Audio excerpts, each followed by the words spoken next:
Does your car do this? Beep, beep, beep, beep.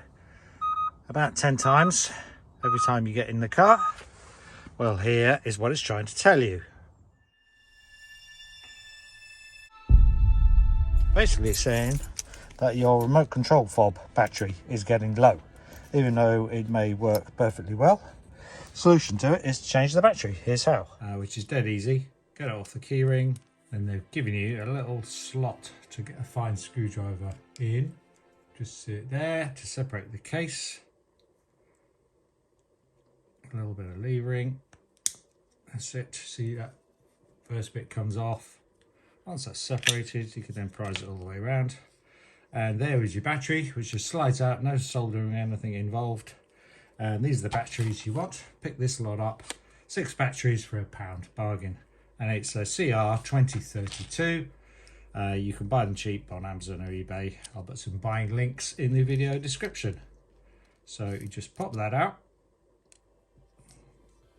I need to just prise up these end pieces first. Make sure you don't damage the circuit board. And you see pluses on the top. New battery pops in like that. Now, if you do want to check whether your battery is any good, maybe you have an old stock or something, I recommend everyone to have a multimeter. Put it on voltage scale, press it on the top, and I think this lower piece of copper is probably the other side of the battery, and that is 3.3 volts, which is a good battery. Make sure you don't short those two out. Just for interest, let's check the old battery. What have we got? 3. A little bit on the low side. Still works okay, as you would expect with a 3-volt battery, but getting a little bit on the low side. So for the cost, we'll chuck it. And then you just clip the case back together again. I have to say, these old style fobs are a lot better than some newer ones, like the BMW Mini that I took apart recently to fix because of water damage. These are a lot quicker and a lot easier to fix and get apart. Well done, Land Rover. Okay, let's go and try it in the car to see if that's fixed it. Oh, by the way, you can get case renovation kits from eBay, which is just the plastic case and the buttons in case these wear out. You keep your same circuit board and just swap over the case. It makes it look a lot better. See the video description section again for links.